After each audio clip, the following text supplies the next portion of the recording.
Hello there guys, welcome to another of my live videos, and today I'm just be officially updating you on some more current transfer rumours and gossip. So if you do consider drop your likes, and if you do consider subscribe to the channel as always. So I'm going to give you a bit more additional information in regards to Mario Mandzukic, because huge development, there's huge developments around the situation regarding Mario Mandzukic. Also going to keep you up to date with what's going on Romelu Lukaku, and of course there is lots of other things to currently talk about. So I did give you the breaking news, didn't I, earlier on my previous video. Manchester United have confirmed the signing of Harry Maguire. As you all know, he has signed a 6-year deal with an option of a further year, and the deal is worth up to £200,000 a week. Obviously, we do know Manchester United have paid £80 million for him. Obviously, you know this is a world record fee for a defender, and obviously now we know Harry Maguire is the most expensive defender in the world, and obviously, you know the fee we have paid has exceeded the fee of what Liverpool paid for Virgil van Dijk back in January 2018.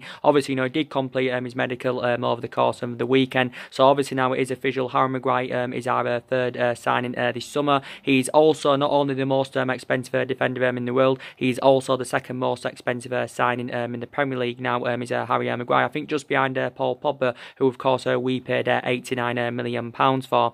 So yeah, now we have spent £148 million this summer, but we still know that Daniel James and Wan-Bissaka and Harry Maguire is still not enough. You know, there's still deficiencies in the squad that need to be addressed. Now, Ole Gunnar Solskjaer's priority, you know, will be to recommend a couple of new additions in that midfield. We've also been in search for the right winner for the majority of the summer, but obviously, you know, I'm very sceptical that Manchester United will win the right winner in. But obviously now the transfer window does shut this Thursday, so obviously, you know, we need more investment in the squad. So, like I said, we're looking to bring a couple of new additions in that midfield, and obviously, you know, we've been in search for the right winner. So Solskjaer did initially say anyway, you know, he's looking to sign one or two more players before this window does currently shut. But I do believe, you know, we're going to improve this season now. I think, you know, this season our expectations, you know, we'll be able to finish in that top four and maybe win a trophy. And obviously, Ole Gunnar Solskjaer's got to exceed these expectations. But Solskjaer, you know, was, you know, recently talking about our ambitions for this season. You know, he believes we'll be aiming for further up than fourth this season. But last season was a huge disappointment. You know, we finished sixth. Obviously, you know, we didn't win many silverware last season,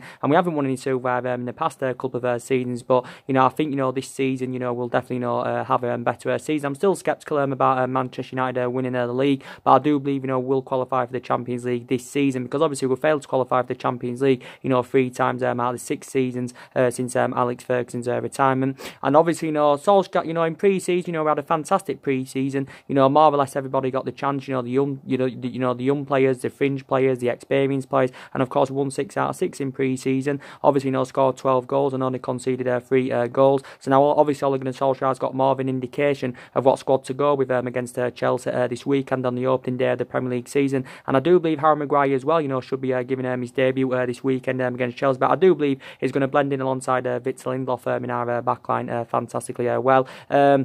But initially, you know, Ole Gunnar Solskjaer anyway said, you know, there has been a lot of speculation about players coming in, and of course, players supposedly leaving Manchester United this summer. And I do believe, you know, we need to sell players, because these are problematic players in the football club, such as Diamond and Marcus Rojo. I do believe we need to sell both of them. And I think, you know, if we sold Diamond and Rojo, you know, we could probably generate half of the money than what we've obviously, you know, paid for Harry Maguire from Leicester, because I do believe we could get maybe around 35 or 40 million pounds for the departures of Matteo Diamond and Marcus Rojo. But these are problematic players in the football club. But Ole Gunnar Solskjaer didn't actually say that we was not intending on overspending on our transfer targets. Obviously, maybe we have overspent a little bit on Harry Maguire, but I don't particularly care, because obviously we've got a history of spending big on players anyway, you know, especially in recent years. You know, Lukaku 75 million, you know, Paul Pogba 89 million pounds, our most expensive signing. Obviously now we've paid 80 million pounds to Harry Maguire. Obviously, you know, we paid 50 million pounds for Wan-Bissaka. Obviously, you know, last summer we paid 50 million pounds for Fred. Obviously, back under Louis Van Gaal, you know,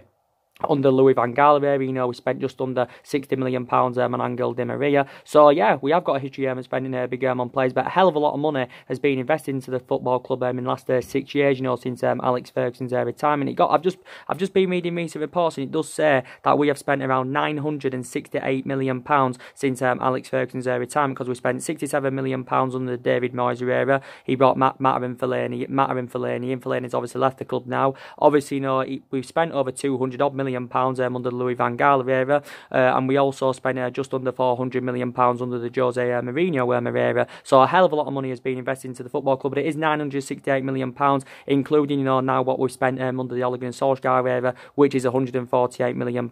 So if we get another signing on the board, and hopefully it is going to be Bruno Fernandes, I think, in total, we would have spent £1 billion, or maybe even more than £1 billion. But we have actually, nearly spent £1 billion. But we've actually spent over £1 billion, since our Champions League success back in 2008 against Chelsea. So we just spent a substantial amount under the Alex Ferguson era, but we know we've been a toxic club for the last 5 or 6 years, and we haven't really won much silver. We haven't won the Premier League since 2013. Obviously now that's over 6 years ago now, and I do think we won't win the league in the next couple of seasons. I think in the next couple of seasons our aspirations will be that top 4. But like I said, we haven't really won much silver in the last 6 years. We did win the FA Cup under Louis van Gaal era, won the Europa League and League Cup under the Jose Mourinho era. Obviously, Jose Mourinho won the Europa League and League Cup in his first season at Manchester United and all that.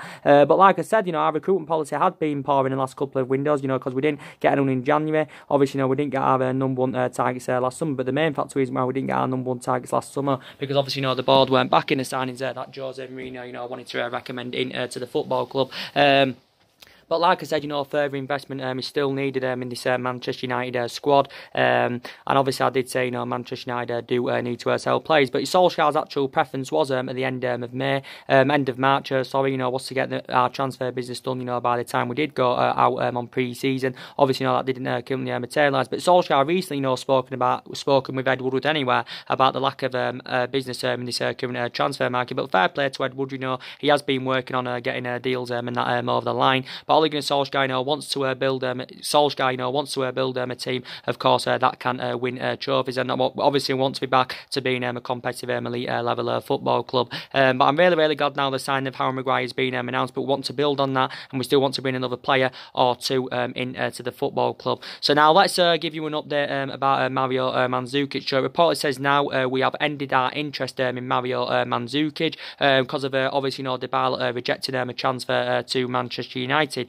Now, reports were coming out yesterday, and what reports said yesterday, if they were believed to be true at that point, it was looking very imminent. He was going to be our 4th signing, Mario Mandzukic, because reports were coming out yesterday saying that Mario Mandzukic had agreed the personal terms with Manchester United. It also said he had agreed a 3-year deal with around 6.2 million a year, which equates to around £120,000 a week. And it also came out early on today saying that Manchester United have come to an agreement with Juventus on a fee, and I do believe it said we agreed around a £15 million fee. Obviously, that's reasonable and all that, because I don't think Juventus would intended on including him as in a swap for Romelu Lukaku, because obviously wouldn't have to pay a fee if Mario Mandzukic was part of the deal of Lukaku going to Juventus. Obviously, it didn't actually say that his wages would increase by 35% as well, but reportedly now he's moved to Manchester United looks dead in the water, because reportedly we've currently cooled our interest, and obviously if Juventus will be reluctant to let Mario Mandzukic go if obviously they can't find a replacement for him.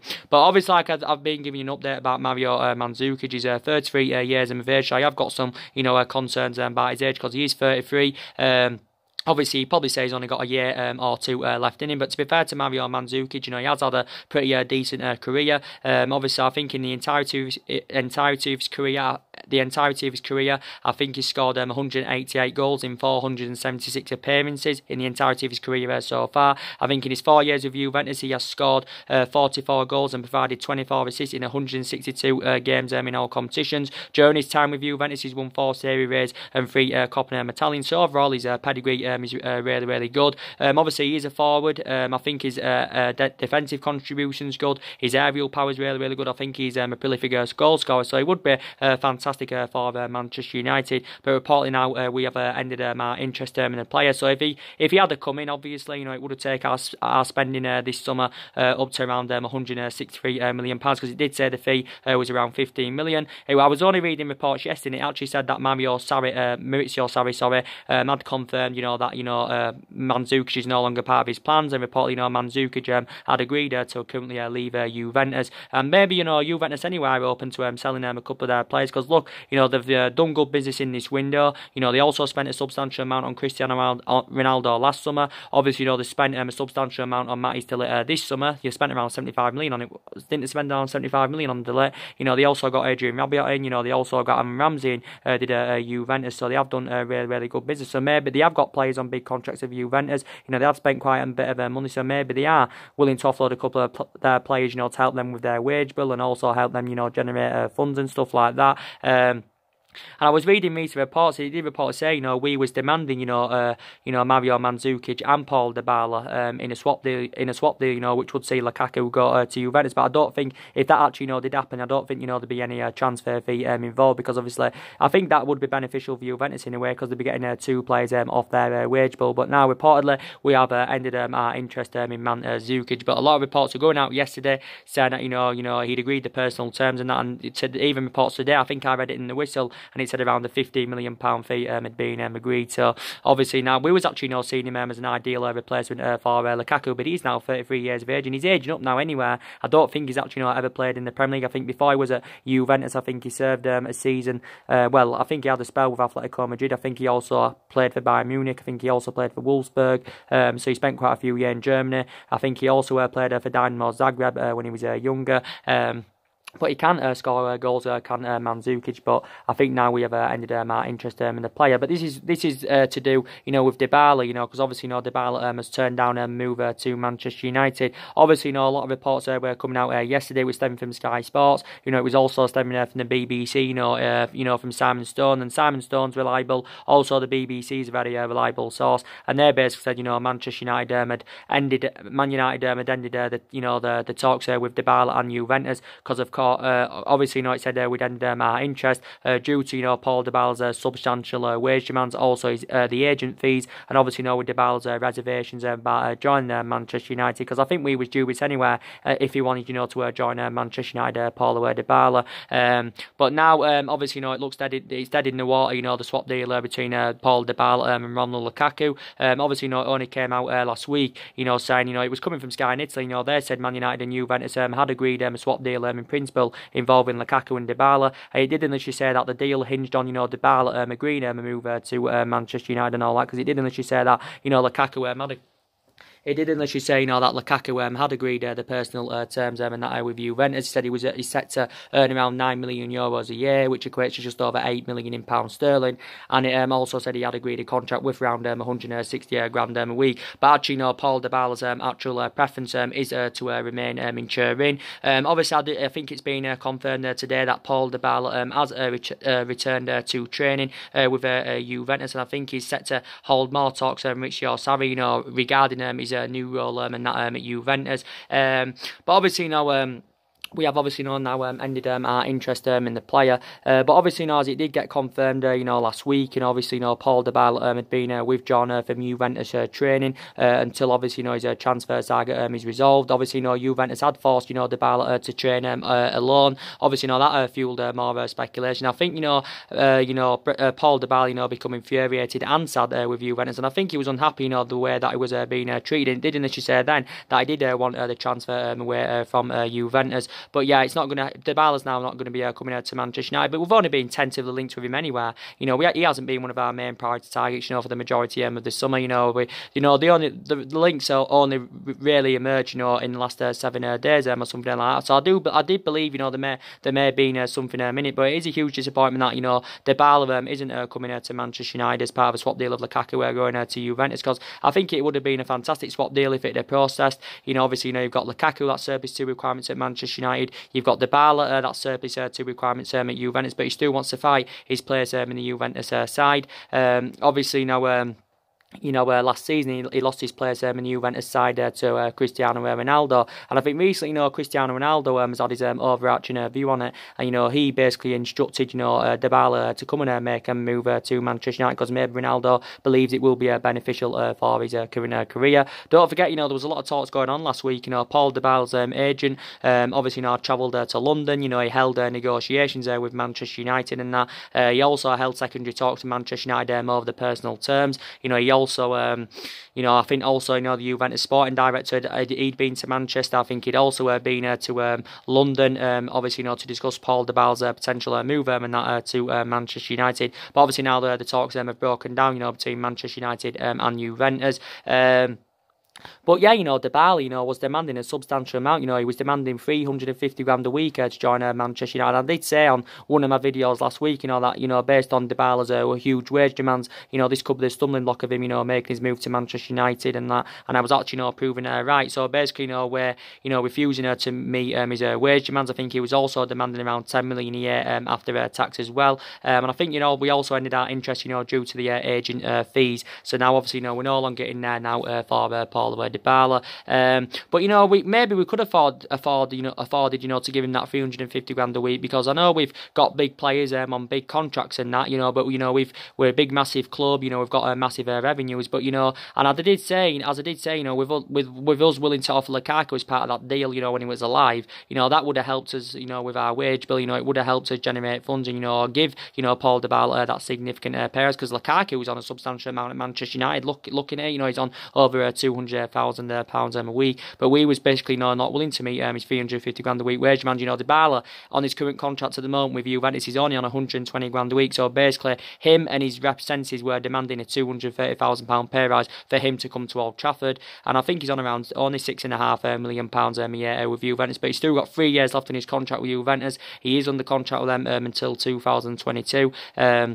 But like I said, he did have reservations about coming to Manchester United anywhere. Obviously, he's been at Juventus 4 years, and I think that in the majority of his 4 years, he has done quite well as Paulo Dybala. If I'm going to be quite fair, he has done quite well. He didn't do so well last season, but I think in the majority of his 4 years, he's been good. He's, I think, predominantly a number 10. He can also play as a forward. Dybala, of course, he's only 25 years of age. But like I said, he scored 78 goals in 182 appearances for Juventus in all competitions. Obviously, I think he only managed 10 goals in all competitions last season, and I do believe in the entirety of his career, he has scored 118 goals as Paulo Dybala, and I do believe Juventus paid around €40 million for him from Parma back in 2015. But I just don't think anyway, Dybala, was interested in coming to Manchester United, because his actual preference is obviously to remain in Turin. I do believe last week he did hold them talks with Maurizio Sarri, did meet up and that with Maurizio Sarri. But actually, and he's met up with him today, because obviously, he has returned back to training as Paulo Dybala. But he's obviously now not coming to Manchester United, so you can basically say now he's out of the equation. And now, obviously, with Dybala not coming to United, obviously, Lukaku probably will not end up making the move to Juventus. So now, with the transfer saga about Romelu Lukaku, obviously, it seems to be coming to an end. I do obviously want Manchester United to get rid of Romelu Lukaku, because obviously, he is one of the problematic players at the football club. Obviously now, with this swap deal, collapsing between Dybala and Lukaku, Inter Milan probably may now, reignite their interest in the player, because for the entirety of the summer anyway, it's been Inter Milan that have been in there for Romelu Lukaku, but obviously, our valuations seem to be the stumbling block of Lukaku, make his proposed move to Inter Milan, because obviously, Inter Milan have struggled to meet our valuation. Obviously, we've said we want around 75 or 80 million pounds for Lukaku, so basically, we're looking to recoup the money that we did initially pay for Lukaku back in 2017 from Everton, because obviously we did pay 75 million pounds to him. He's actually our second most expensive signing, or should I say now third, because Harry Maguire's come in. There was actually 15 million add-ons included, which did initially rise it up to around 90 million pounds. So if you want to include the add-ons, you can say Lukaku is our second most expensive signing. But disregarding the add-ons, Harry Maguire is our second most expensive signing. But yeah, we said to Inter Milan want around 75 or 80 million pounds. Obviously, Inter Milan have been struggling to meet this valuation. Don't forget, Inter Milan are under financial fair play restrictions, I do believe. They've also been trying to offload a couple of their players throughout the course of the summer, to obviously help them generate funds, to meet that 75 or 80 million pound valuation. But obviously, Inter Milan have struggled to do this. Obviously, Inter Milan have been constantly, in talks with Manchester United throughout the summer to get a deal concluded for Romelu Lukaku. I do believe recent reports have also come out saying that Lukaku is actually, been training with Anderlecht. Of course, obviously, that's his former club. If I'm right, didn't he actually begin his career with Anderlecht, Romelu Lukaku? But he has been training with Anderlecht. Of course, obviously, Lukaku didn't, play any. He didn't make one appearance throughout pre-season, because obviously, Ole Gunnar Solskjaer did confirm confirmed that Lukaku, of course, was not fully fit. I think it did say he had some kind of ankle problem. But Lukaku, did travel to Australia. He also travelled to. He travelled to Australia. I think he also travelled to Shanghai with us. I think he also travelled to Singapore as well. But obviously he didn't play because he had some kind of ankle injury. And he wasn't even part of the squad, for the Norway trip. He wasn't part of the squad, for the AC Milan game, Lukaku. Because obviously, we're working on getting him out of the football club. Obviously, Antonio Conte has identified, Romelu Lukaku as his number one defensive number one target. Said defensive then. Number one target. Obviously, flexing back a couple of years ago, actually, Antonio Conte, wanted Romelu Lukaku when he was manager of Chelsea. At that point, he wanted Romelu Lukaku, but obviously he turned down Chelsea. He ended up making the move to Manchester United. And he did say a couple of months ago, allegedly, that Lukaku had agreed the personal terms with Inter Milan. He also said he had agreed around £180,000 a week deal, but obviously the fee that we're demanding seems to be problematic, of course. And obviously, we've been unwilling to accept swap deals that Inter Milan have offered us, because don't forget, they have tried offering us a couple of their players, throughout the course of the summer to try and convince us to lower our valuation and all that. Don't forget about that either. But yeah, like I said, Inter Milan have been relentlessly, linked to him throughout the course of the summer. Don't forget, Inter Milan have already had a £54 million bid turned down. That got turned down a couple of weeks ago. They also, I think they inquired about getting Romelu Lukaku on a 2-year loan with the obligation to buy at the end of the loan. But again, Manchester United didn't entertain this offer because we're only willing to let him go, of course, on a permanent deal. I was actually reading, I think this was stemming from Italian sources, and it reported said now that Inter Milan are planning to put around the 72 or 73 million pound bidding, because Antonio Conte did say basically that Inter Milan are still remain interested in Romelu Lukaku. But Lukaku did actually describe Antonio Conte as one of the best managers in the world. But I think we've got to get rid of Lukaku, because obviously he's served his 2 requirements at the football club since Ole Gunnar Solskjaer got recommended in. Obviously, Ole Gunnar Solskjaer's first choice preference has been Marcus Rashford ahead of Romelu Lukaku. Now we've got Mason Greenwood, that's upcoming. He did well in pre-season, and I think Solskjaer did say he's going to promote him into the first team this season, especially if Lukaku leaves the football club. And also you've got John, that's upcoming. We've got Daniel James now in our attacking line. You've got Martial and that in our attacking line. So Lukaku is going to find it really difficult, to get in that mix. He has been at the football club 2 years as Lukaku. Obviously, he's he scored 42 goals in 96 games in all competitions. Obviously, he was exceptional in his first season with Manchester United, but didn't really replicate that in his second season. But he did well in his first season, to be fair to him. His goal scoring pedigree in the Premier League game is absolutely fantastic. Is Romelu Lukaku's. Don't get me wrong, Dybala's better than Lukaku, but I think Dybala's got a good goal scoring pedigree in Italy, and Lukaku's got a good goal scoring pedigree in the Premier League. But for me, he's too slow, and we have got quite a few slow players in our squad. If I'm going to be quite honest with you, don't forget Lukaku's still got 3 years left on his contract with Manchester United, and like I said, he's on a substantial amount. But I did initially say, we've got big players on big contracts. You've got Martial, who's on a substantial amount. He signed a 5-year contract back in January. You've got, like I just said, with Lukaku, he's on a substantial amount. You've got Pogba on just under 300 grand a week. I think he's on around 290 grand a week. Didn't he have his wages cut by 25%? With our failure to qualify for the Champions League. You've got De Gea, he's agreed a 6-year contract, and he's going to earn around 375 grand a week. You've got Rashford, he signed a new deal, was it around 3 weeks ago? He's on 200 grand a week, potentially rising up to 300 grand a week, with the bonuses and all that. So, like I said, we have got, and now we've just got Harry Maguire, and he's also on up to around 200 grand a week. So, we have got players on big contracts there without a shadow of a doubt. Without a shadow of a doubt, we have got players on big contracts. So I do believe, we need to offload Romelu Lukaku. I did initially say, if we did sell Pogba and Lukaku, it would help us with our rebuilding process, and it would help us with our transition. But Ole Gunnar Solskjaer does know how imperative, that Paul Pogba and Romelu Lukaku are. Initially, Solskjaer did say quite a few weeks back now, he wanted Romelu Lukaku to stay at the football club. He wanted him to remain at the football club at least for one more season, because Solskjaer has spoken to the vast majority of our players this summer. But I did initially say, based on the extortionate amounts we put on Lukaku and Pogba, this could be a stumbling block of them, making their proposed moves away from Manchester United. Don't forget, we've put around £180 million asking price on Paul Pogba, so basically, we're demanding more than double than what we initially paid for Pogba, back in 2016 from Juventus. Obviously, we did pay £89 million for him, and I think Ole Gunnar Solskjaer has actually, recently come out and said, he's very confident, that Paul Pogba, will remain at the football club and that. So this is what he had basically said. But I'm very, very hopeful, we can get at least one more signing now on the board. Now we've confirmed, now we've got Daniel James and we've got Wan-Bissaka in, and we've just confirmed the signing of Harry Maguire in today. I want us to get at least one more signing, or maybe even two signings. That would be even better. So with the Bruno Fernandes transfer saga, his transfer saga obviously looks to be coming to a conclusion now. Obviously, for the entirety of the summer, Manchester United have been in for Bruno Fernandes. Now, obviously, it's fueled more speculation recently. Obviously, Bruno Fernandes broke down in tears following Sporting Lisbon's 5-0 defeat to Benfica in the Portuguese Super Cup yesterday. So with him breaking down in tears, obviously that's fueled more speculation. It's actually the second time in the space of a week that Bruno Fernandes has broken down in tears, because it was only last week in Sporting's game against Valencia that Bruno Fernandes of course came out in tears, and I thought initially that was his farewell appearance, but I think the game last night was Bruno Fernandes' farewell appearance. So it's looking very imminent that Bruno Fernandes is going to be leaving Sporting Lisbon. Obviously last week, I think it was last Friday, it was last Friday that obviously Bruno Fernandes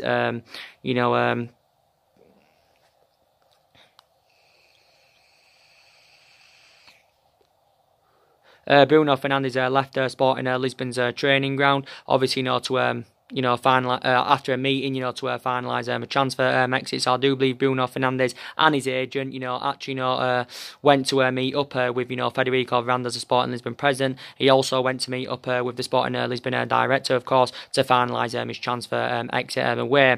And obviously, as reports were emerging out last week, it was looking very imminent that Bruno Fernandes was going to be coming to Manchester United. But actually now there has been a change of scenery, because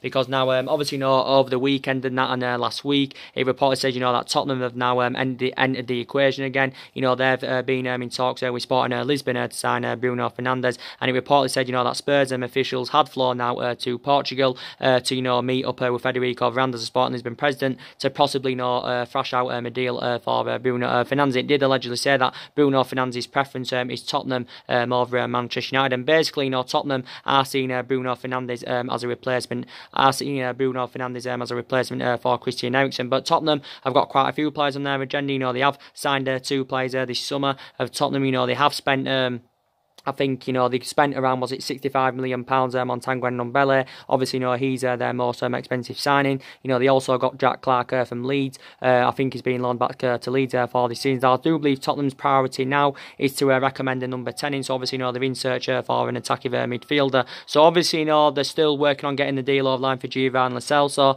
Obviously, Giovan Lo Celso has been one of Tottenham's main priority targets. Reports have been emerging out today, in fact, saying that, Tottenham and Real Betis have agreed a £55 million fee.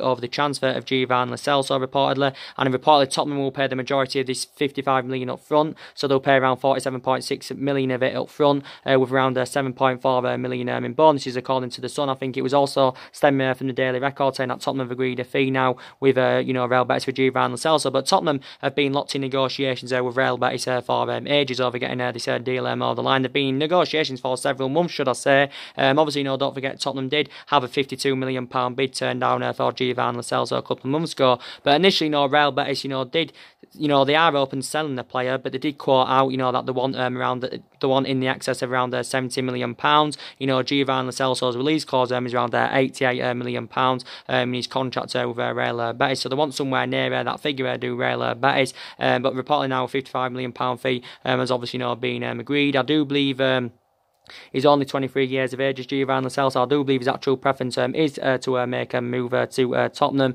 Of course, he's Argentinian, but I think he also scored 16 goals last season for Real Betis. Last season he spent the majority of last season on loan with Real Betis, because don't forget, Real Betis got him from Paris Saint-Germain. Don't forget, Real Betis, did get him from Paris Saint-Germain. I think they did get him on loan. Then obviously, Real Betis had the option to buy, but they did make the deal permanent in April by paying a further 19 or 20 million pounds, was it? But obviously, if Real Betis do sell Giovan Lo Celso anyway, PSG do benefit from it, because they get a 20%. Don't they get around they get a percentage of the sale, basically, of Giovanni Lo Celso. I think the percentage is around 20%, if I'm right.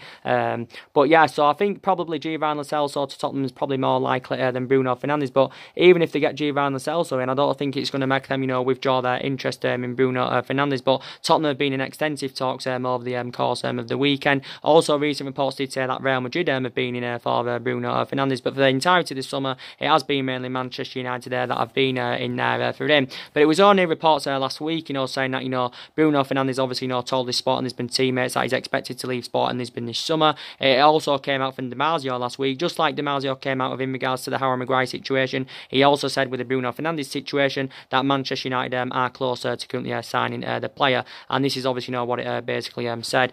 So Di Marzio, he's a reliable Italian journalist. The majority of the time, especially when it comes to transfers, Italian transfers is very reliable. But with other news, he can be reliable. But sometimes, he's not always reliable. Sometimes he can get things wrong, and he has got things wrong in the past as Di Marzio. But he is he's trustworthy the majority of the time, if I'm going to be quite honest with you. But last week it said, we had an agreement in principle with Sporting Lisbon for Bruno Fernandes. But obviously he's been one of our main priority targets this summer. But recent reports now have actually said that he's no longer on our agenda anymore. Is Bruno Fernandes. And you got British journalists, coming out the other week, and they were basically saying that Man United have not been interested in Bruno Fernandes all summer. But that's not true, because we have been interested in him all summer. And I was hearing nonsense last week, saying that we're only willing to go in now for Bruno Fernandes. Of course, if we can cash in for Paul Pogba, but that's a load of nonsense, because we was in for Bruno Fernandes even before the rumours started to emerge about Paul Pogba and that leaving the football club.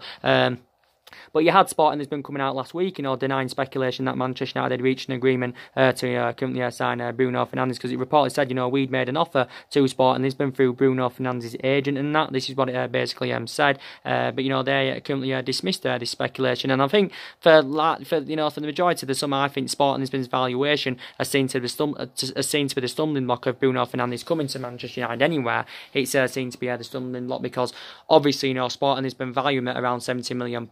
I think recently, Federico Randaz, the Sporting Lisbon president, he recently came out and revealed what fee it would take, to convince Sporting Lisbon to offload him. But they did say the value at 70 million, Bruno Fernandes. But reportedly, I think, they want around 63 or 64 million pounds for the player. But I think Tottenham's, offers too insufficient, because I think Tottenham want to get him for around 55 million. Obviously, it did say, we was only willing to pay around 49 or 50 million pounds for Bruno Fernandes. Basically, this is what it said the other week, actually. So I don't even think we've made a formal offer for the player. You got a lot of reports coming out.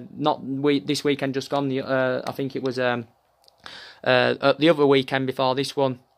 He said, we'd reached a transfer agreement with Sporting Lisbon. It allegedly said, I think this was from the Italian press, that a 62 or 63 million pound fee had been agreed between Man United and Sporting Lisbon for Bruno Fernandes, and it did say he was set to fly out to the UK for his Manchester United medical ahead of his post move and that to Old Trafford. But like I said, we've been in for him for the entirety of the summer, but I still wanted to get this deal over the line. But according to recent reports now, it's unlikely that Bruno Fernandes is going to be coming to the club, and he may well end up, making the move to Tottenham. But I didn't say with us not being in Champions League football, it could go against us getting Bruno Fernandes, because obviously Tottenham and that can offer him Champions League football, and Manchester United can't. Bruno Fernandes' agent has obviously been to the UK quite a few times, because obviously he's looking for the best, basically looking for the best possible deal and that for his client. But yeah, I would be excited about the prospect of Bruno Fernandes playing alongside Paul Pogba in our midfield. I really would like that a lot, and he's only 24 years of age, he's Bruno Fernandes, but he's got goals in him, he's got assists in him, he can create chances, his tenacity is really good, his work ethic is good, he's also very good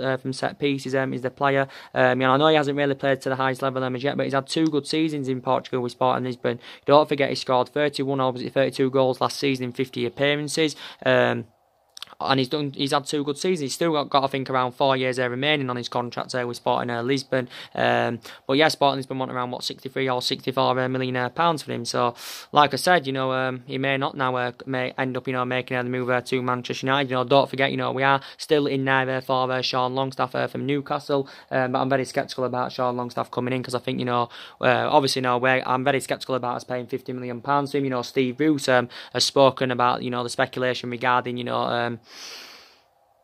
Sean Longstaff, he basically dismissed speculation of Sean Longstaff coming to Manchester United and that, and he's confirmed that his part, his future lies there with Newcastle, and this is what basically Steve Bruce has said, because Steve Bruce has just recently been appointed as Newcastle manager not too long ago, following the dismissal of Rafa Benitez. I think Rafa Benitez left Newcastle at the end of June. Obviously Steve Bruce is obviously coming here to replace him, and so maybe we'll probably won't get Sean Longstaff, but I did say we need a couple of new additions in that midfield without a shadow of a doubt, because analysing our midfield at the moment isn't good enough. You've got Nemanja Matic, of course, that's too inconsistent. He's too slow, he's not really good in the air. We have seen glimpses of how good he can be, because we saw him a couple of times how good he was at Chelsea. We've seen him a couple of times of how good he can be at Manchester United, but he just makes that midfield look totally imbalanced. And he's not getting any younger, Nemanja Matic. Of course, he's aging up. You've got McTominay in that midfield. You've got the likes of Pereira in that midfield. And you've got Fred in that midfield. And analysing that is not good enough. Don't get me wrong, I think McTominay, Fred and Pereira are much better solutions than Matic, because I think they're more mobile and better on the ball than Matic. But you still now have got strong concerns about, McTominay, even though he did well throughout pre-season. I still don't know if he's got all the attributes to succeed at Manchester United. I've got the same thoughts with Fred as well. Like I said earlier on the video, on my previous videos, I think we overpaid for Fred last summer. Fred did well towards the back end of last season. He also has done well in pre-season as well as Fred, but I'm still very sceptical if he is the long-term solution for Manchester United. To be fair to Fred, he never really got the opportunity under Mourinho, and obviously with Pereira, we're seeing glimpses of how good he can be. He did well in his loan spells. We know with Granada and Valencia. But I'm still very, very sceptical about him. So we need improvements in that midfield, and we need some type of midfielders that can emulate into like a Michael Carrick or a Paul Scholes, because they were a great, fantastic partnership in that midfield under the Alex Ferguson era. And I think Bruno Fernandes linking up with Paul Pogba in our midfield would be absolutely fantastic. But Bruno Fernandes moving out to Manchester United could actually be in jeopardy.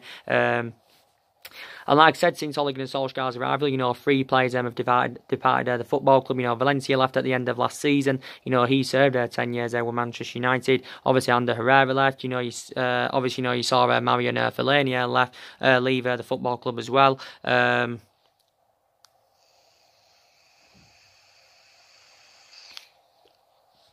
So Marian Fellaini and leave the football club. So further more investment is needed in the squad.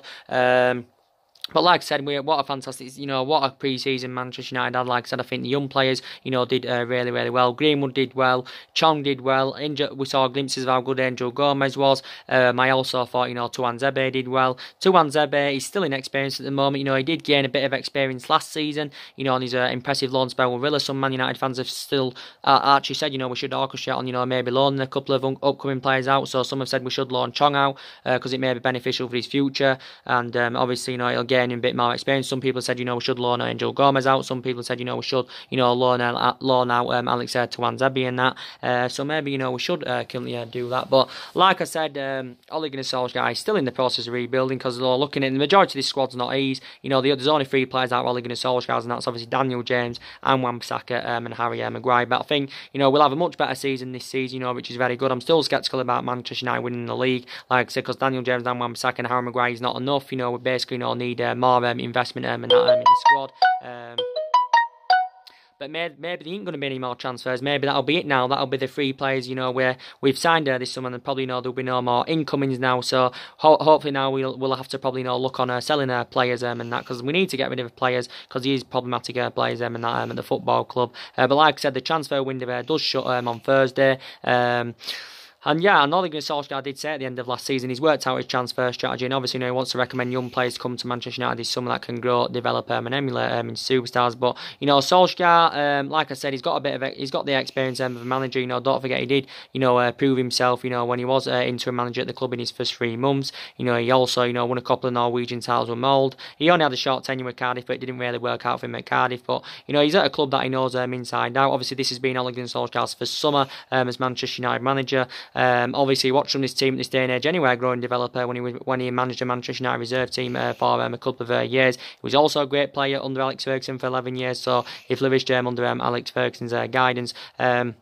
But that's a true fact, that, what I said earlier on in the video, Man United have spent 968 million in 6 years, in the past 6 years since Alex Ferguson retired. So we've actually nearly spent £1 billion, but we spent a lot of money under the Alex Ferguson era, and that we did spend a hell of a lot. I think we spent like 700 million under the Alex Ferguson era. But like I said, we have been toxic club for the last 5 or 6 years. We've had different managers with different philosophies. Obviously, it hasn't worked out in the managerial era since Ferguson retired, because obviously 3 managers have already been sacked since Ferguson's retirement. But I think it's going to, work out under Ole Gunnar Solskjaer. And I think this season he'll exceed expectation levels. We'll probably finish in the top 3, or maybe we may even finish second this season, I do believe. But I'm still sceptical, of course, about Manchester United winning the league. But you've got, other teams that have done good business in this window. We need to do more business, but you've got, obviously, you've got Arsenal. Sorry, they're doing really good business in this window, and they're still looking to get more players on the board. Arsenal, they've got Nicolas Pepe.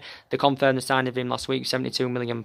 He's a really good signing for them, if I'm going to be quite honest with you. Maybe they did overpay a bit for Nicolas Pepe, but he's a good signing. Arsenal only got a tight budget. Don't forget, they only got around 40 or £45 million to spend. Obviously they got William Saliba from Saint Etienne. I think they also got Daniel Ceballos on loan from Real Madrid. They also, I don't know if they've got Kieran Tierney, but last time I was reading about Kieran Tierney, they were working on getting the deal over the line for Kieran Tierney. You've got Chelsea. They haven't done any business. Obviously, they can't do any business in the next couple of windows, because obviously, they did get that transfer ban last season. Don't forget. Obviously, there's bit of problems with Chelsea. Mauricio Sarri got sacked last season. I think they've appointed Frank Lampard in now, though, obviously. They did lose Eden Hazard, one of their best players. So Chelsea can't do any transfer activity in the next couple of windows. Liverpool, they invested well in the last couple of seasons. I don't think they're going to sign anyone this summer. You got Man City. They've spent an extortionate amount, especially under Pep Guardiola. But I think City are actually in for that. What's his name? Joe Cancelo from Juventus. So I think they're working on, getting a deal over the line for him. Tottenham, they've got 2 players in, they're looking to do more investment, because before Tottenham got them 2 players in, they didn't do any transfer activity in the last couple of windows. Obviously, I think Pochettino's expectation levels will be this season is to probably win a trophy with Tottenham, because they've been very consistent, for a number of years now. With Tottenham, they've come close a few times to winning the league. Obviously, of Tottenham, they've been doing well, getting into Champions League football and that. And I think this is the best Tottenham team I've seen in this generation for a long, long time, if I'm going to be quite honest with you. But like I said, Tottenham's still looking to do more business. You've got Juventus in Italy. I've done good business this summer. You've got, Real Madrid in Spain. I've done good business. They've spent around £300 million this summer, Real Madrid, on 5 players. Was it over, 5 players? You've got Atletico Madrid in Spain that have done, really, really good business. So, like I said, we, Manchester United, need to do more business in this window. But I think this season, we'll finish in the top 4, or maybe even finish higher than the current top 4 and that. But like I said, Chelsea's the opening game. Chelsea's going to be a difficult game, to be fair. It's going to be a tough encounter. But yeah, we usually do well against them at Old Trafford. I know we didn't beat them at home last season. It was 1-1 last season. But I think we beat them twice at Old Trafford under the Jose Mourinho era. But like I said, I'm glad we've got Harry Maguire in. He was Ole Gunnar Solskjaer's #1 defensive target. Now that's confirmed. We've got to focus on, bringing a couple of new additions in that midfield.